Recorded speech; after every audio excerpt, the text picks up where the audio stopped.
Nagbabanta naman yung pag-ulan sa ating manukan katambayan.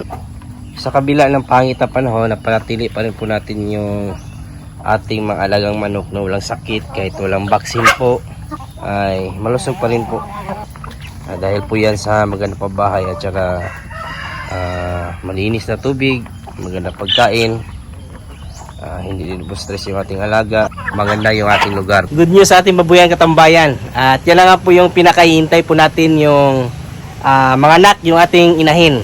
So unang anak na ating inahin, nasa 10 po yung biik po. At yan na nga, kahapon lang po ng anak, hindi natin na-videohan, napakasayang. Pinagawan talaga natin ito ng kulungan ng inahin para hindi po matapakan yung mga biik niya. At yun nga, masasabi ko po, baguhan pa talaga tayo. Yung ibang magbababoy ay nilalagyan pa po ng ilaw yung kanilang pabahay sa mga biik. At lalo na nakikita po natin ngayon, nalalamigan po sila. Para hindi po sisiw na kailangan po ng kumbaga ilaw, kasi bagong-bago pa po. Para maiwasan yung mortality o mamatayan tayo, kailangan po talaga yan. Baka lalagyan po natin dito. Sa ngayon, unang araw pa po kasi ng ating mga biik, tagkita po talaga yung pagkalamig po nila, nalamigan sila. Yung iba nasa gilid, napaka-cute. Sana nga lang ay masustinan po natin yung kumbaga yung kalusugan po nila. May naman po yung ating biik, maganda naman po yung padidian nila. Yeah, so saktong-sakto na makakadidi yung ating mga biik. At yun nga, yung pinapabantay natin dito si Arjon at saka si Titing. Yan, padididiin lang daw nila yan. Sa ngayon pa po kasi pa po tayo, kumbaga kumukuha pa po tayo ng mga idea po. Para din pong pag-upisa ng pagmamanok, kung wala pa po tayong idea, ganoon din po sa pagbababoy. Obserbaran pa po natin kung ano po yung mga diskarte sa pag-aalaga ng baboy. At isa na doon yung pag-aalaga ng biik. Yan. At yun nga, isa sa pinakatatakutan talaga sa pag-aalaga ng baboy po ngayon, yung ESF. Napakarami pong natamaan po ng ESF po ng mga babuyan. At pag natamaan ka po ng ESF, sigurado ubos talaga yung baboy po. Sayang yung pag-aalaga. At yan din po ang isa sa mga inaingatan po natin. Yung may makapasok po na ibang tao po dito na may mga alagang baboy, baka madala yung sakit at mangyari matamaan. Lalo na may isa pa tayo doon sa kabila. Yung una nating na video po. So yan po yung iiwasan po natin, na walang basta-basta makakapasok. At sa mga diskarte din po ng mga kaibigan po natin na napagtanungan po sa pag-alaga ng baboy, dapat wag po kayong basta-basta kakain po ng mga karne ng baboy. Baka hindi natin alam na baka infected po ng ESF, kaya kinain po natin. At pag nangyari po, nakakain po tayo ng infected po na may ESF, maaari pong madisgrasya yung ating babuyan, mamatay yung ating mga baboy. So yan po yung mga diskarte po sa ating mga kaibigan. Lang din, kumbaga kumukuha din po tayo ng idea sa kanila. Yan ang napaka cute, nalalamig talaga. So, kailangan talaga to ng ng ilaw, lalo na pangit yung panahon. Mamaya ulan na naman po ito. Kahapon nga umulan, kagabi umulan. Araw-araw po umulan po ngayon dito sa Glan Sarangani Province. Sa Tango po tayo.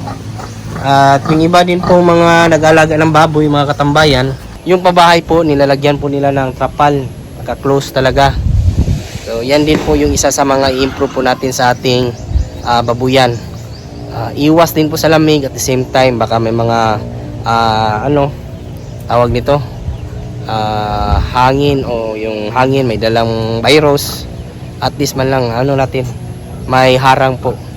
Yan yung ating i-improve pa po. Kakaumpisa pa lang po natin. At yung kahit yung sarap po ng kabila ay wala pa. Hinarangan na po natin ng kumbaga balas, buhangin. Ang plano kasi dito, dalawa yung ganyan para sa baboy. O baka ginugutom na, nagugutom na yung biik po natin, no? Yung iba, tingnan natin, parang nagdididi lahat. Ayan, naghanap.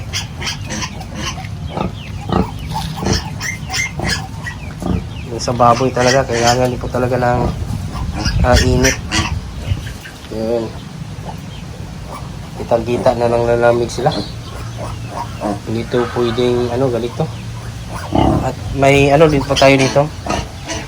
Dilagyan natin ng tubig, connection ng tubig para malinisan po natin yung tae po nila, ma-drain doon, punta dito sa ating tawag nito. For the meantime, dito muna sabihin natin na para septic tank.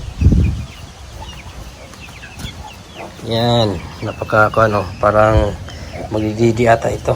Sa pag-release po nito, kung pagpalain tayo ng Panginoon, ma-stay po natin na healthy, mapalaki natin ng maayos. Yung isang big po na presyo, pagtungtong po ng 30 to 45 days, nasa 3,500 to 4,000 yung bentahan ng biik. So, isang buwan, kalahating buwan o 45 days, maaari ka pong kumita dito ng hindi bababa ng 35,000 kung mapapalaki ng maayos. Hybrid naman po yung ating baboy. So, ganun po yung pag-alaga ng baboy. May pira po dito basta malagaan lang po natin maayos. At dito sa kabila, lalagyan pa po natin ng ganito talaga. Pagkatapos na mag-anak na naman po yung isang baboy po natin na puti.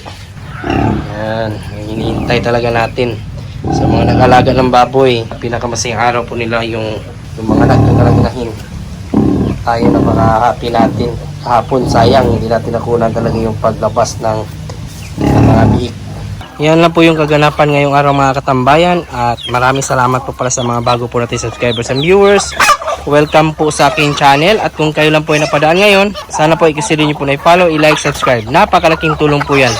Kung may mga katanungan naman po kayo, ilagay nyo lang po sa comment section at ating sasagutin. At huwag kalimutan i-click yung notification bell para sa mga susunod na videos. Bago muna tayo magpaalam, shoutout muna natin yung ating mga kaibigan dyan na si Jobin James de la Piña, Alvin Lubigan, at sa mga nanood po dyan ngayon, shoutout po sa inyong lahat. Sa mga hindi ko naman po na shoutout, isa-shoutout ko lang kayo sa susunod. Maraming salamat, God bless, at ingat po kayo palagi. Bye-bye!